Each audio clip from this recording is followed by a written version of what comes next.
Hoje nós vamos falar sobre a expansão marítima. Falar sobre esse tema é muito interessante porque a expansão marítima foi um momento de superação da humanidade. Foi um momento em que o ser humano desafiou um dos seus maiores medos, que eram os oceanos. O ser humano descobriu novos continentes, avançou rumo à América, à África, chegou à Índia, deu a volta em torno do mundo, descobriu definitivamente que a Terra era redonda, que o abismo do fim do mundo era um mito. Foi um momento de grandes descobertas, foi um momento em que a humanidade se apoderou do planeta Terra. E é sobre isso que nós vamos falar hoje. Eu diria que, para falar da expansão marítima, é preciso entender como é que o homem chegou a essa necessidade. Vocês imaginem que o medo de enfrentar o Atlântico era muito grande. E para desafiar esse medo era preciso ter motivos. E agora nós vamos ver que motivos foram esses. A criação desses motivos remonta à Baixa Idade Média.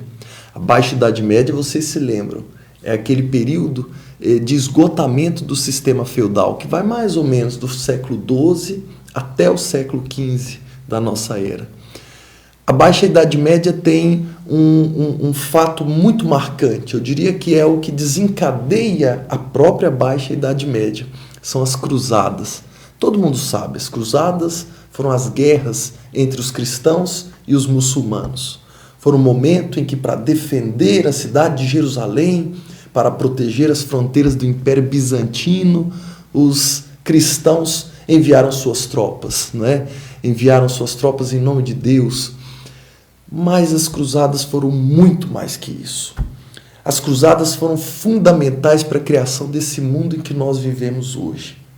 O europeu, antes das cruzadas, é um povo meio caipira, é um povo que salga a carne com suor de cavalo, é um povo que toma banho quase que uma vez por ano, pelos cânones da igreja, que diziam que a água servia de mãos do maligno para tocar as partes pudentas das pessoas. O europeu vive num castelo de pedras quando é nobre, quando é plebeu, vive em choupanas de palha, enfim. Os europeus são muito simples antes das cruzadas. Eles têm hábitos alimentares muito simples, comem legumes cozidos, alguma carne. Eles usam tecidos muito rústicos, como, por exemplo, a lã, né?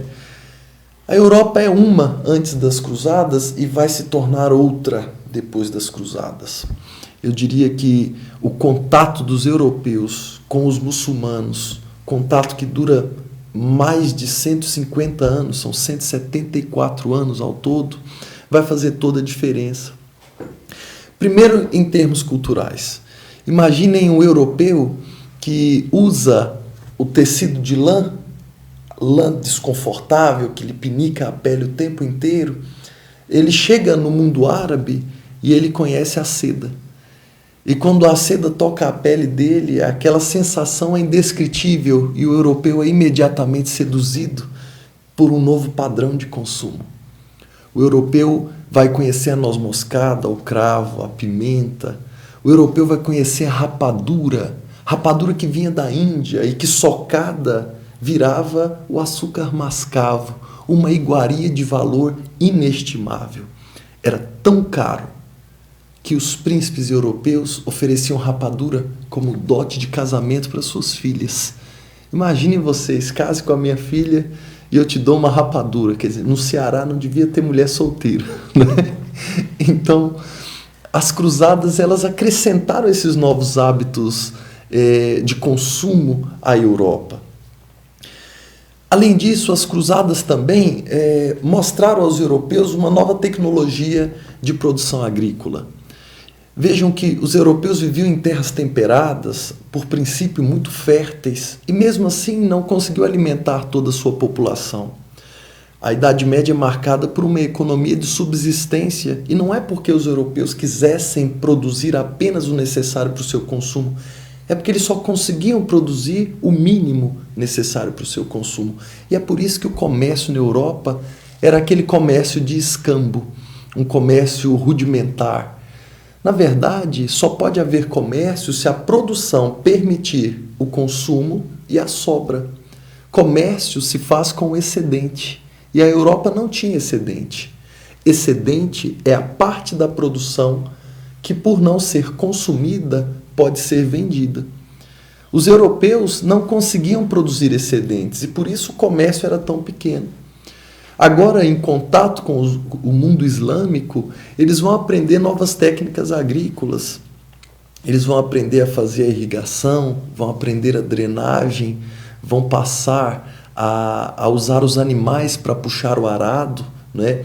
E tudo isso vai revolucionar a agricultura europeia, gerando um crescimento de produtividade tão grande que os europeus vão produzir excedentes e vão poder fazer comércio. E aí que nós temos dois elementos fundamentais para o que estava por vir. O europeu vai se acostumar a um novo padrão de consumo. Ele vai aprender a consumir alguns produtos com os árabes. São as especiarias. Ao mesmo tempo em que ele conhece esses novos produtos, ele agora também pode comprar esses produtos, porque o europeu passa a produzir excedentes comerciais. Esse, gente, é o princípio do que chamamos de renascimento comercial e urbano. Jacques Le Goff foi um medievalista fundamental. Ele dizia que o europeu não conseguia fazer flutuar uma tábua. Mas agora que o europeu se dedicou às cruzadas, ele está encantado com esses produtos árabes, ele já produz o suficiente para fazer trocas comerciais e ele vai se dedicar aos mares, ele volta a navegar, ele reassume parte do controle do mar Mediterrâneo, ele começa a trazer esses produtos e aquele combatente cruzadista troca a sua armadura pelo comércio, né? As atividades comerciais começam a evoluir.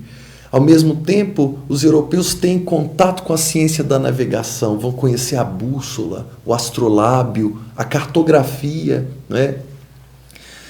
Com esse renascimento comercial, obviamente, ressurgem também as cidades, porque nós sabemos que as cidades são um lugar de excelência do comércio. Então, surgem rotas comerciais por toda a Europa. Ao longo dessas rotas comerciais vão surgindo pequenas feiras. Essas feiras logo se tornam feiras fixas. Os feirantes, digamos assim, deixam de voltar para suas chácaras, as suas barracas ficam abertas durante toda a semana e não só no final de semana. Logo, parte daqueles chacareiros que levavam seus produtos para essas feiras decidem viver nessas feiras e essas feiras se tornam burgos e esses habitantes dessas feiras se tornam burgueses. Está surgindo uma nova classe social na Europa, uma classe que protagonizaria a história ocidental daí para frente. Ao longo dessas estradas comerciais surgem diversos burgos. Quando duas dessas estradas se cruzavam, formava-se uma feira maior, a que chamavam de carrefours. Obviamente não é o supermercado, Carrefour em francês significa cruzamento, encruzilhada. Aí estavam geralmente as maiores cidades medievais. Assim também vai surgir uma nova mentalidade na Europa. Uma mentalidade que entende que não só a terra é o elemento fundamental para a riqueza, mas a atividade comercial também pode gerar riqueza. Essa nova mentalidade faz com que os europeus busquem novos mercados, aumentem a sua produtividade, busquem fontes de matéria-prima. Essa nova mentalidade vai gerar o que nós chamamos de expansão marítima. É uma mentalidade baseada no princípio de que há uma nova cruzada a ser empreendida. Com o fim das cruzadas, a Europa era outra, completamente diferente. A nobreza que voltava da guerra percebia que no meio dos seus feudos havia agora pequenas cidades, cidades que muitas vezes se recusavam a pagar impostos. Percebia também que havia surgido uma nova classe social, cada vez mais rica, cada vez mais capaz de interferir nos rumos da Europa. A Baixa Idade Média foi um momento de transição muito importante na história. O século XIV, por exemplo, foi um século de profundas crises, mas essas crises permitiram que a Europa desse mais um passo à frente e alterasse sua concepção de mundo. É no século XIV que a Igreja Católica vai sofrer a sua primeira cisão interna no Ocidente, quando ela chegou a ter 3 papas no episódio que chamamos de o Cisma do Ocidente. Também no século XIV que as terras agricultáveis vão se esgotar, a agricultura vai perder um pouco daquela produtividade conquistada no século XIII, o que vai gerar um conjunto de disputas entre os senhores feudais, e essas disputas no seio da elite medieval vai enfraquecer essa elite. É também no século XIV que a Europa vai sofrer com os terrores da peste negra, que mata 1/3 da população europeia e produz um efeito muito importante para o declínio da instituição da servitude. Com a morte de um número excepcional de servos, os senhores feudais passam a explorar de maneira mais violenta os servos que lhes sobraram. E por isso esses servos começam a fugir dos feudos rumo aos burgos. Então isso aprofunda a deterioração do sistema feudal. No século XV, a Europa já era completamente outra, estava transformada. O comércio de especiarias era um comércio pujante, um comércio que trazia muita riqueza. As especiarias eram vendidas a preços altíssimos entre os europeus. Os hábitos alimentares europeus tinham sido definitivamente alterados, a produção agrícola tinha sido alterada, a forma de enxergar o mundo tinha sido alterada. E no século XV nós vamos ter as motivações para que os europeus avançassem rumo aos mares completamente definidas. É no século XV que os turcos otomanos, liderados pelo sultão Otman, em 1453, tomam o Império Bizantino. O Império Bizantino ligava o mundo europeu ao mundo oriental. Era pelo Império Bizantino que chegavam as especiarias. Com a tomada do Império Bizantino, os turcos ordenam o fechamento do mar Mediterrâneo. E esse fechamento deixa a civilização europeia numa situação muito ruim. O preço das especiarias, das quais os europeus agora tinham uma forte dependência, vai para as estratosferas.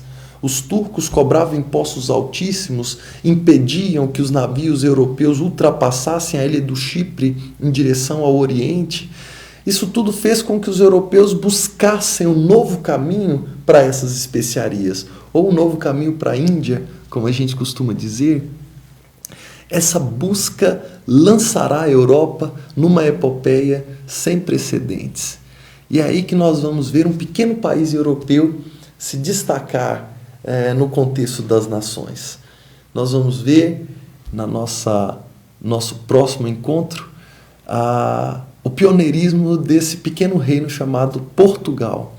Como os portugueses foram heróicos e ajudaram a construir um novo mundo e a conquistar definitivamente o planeta Terra.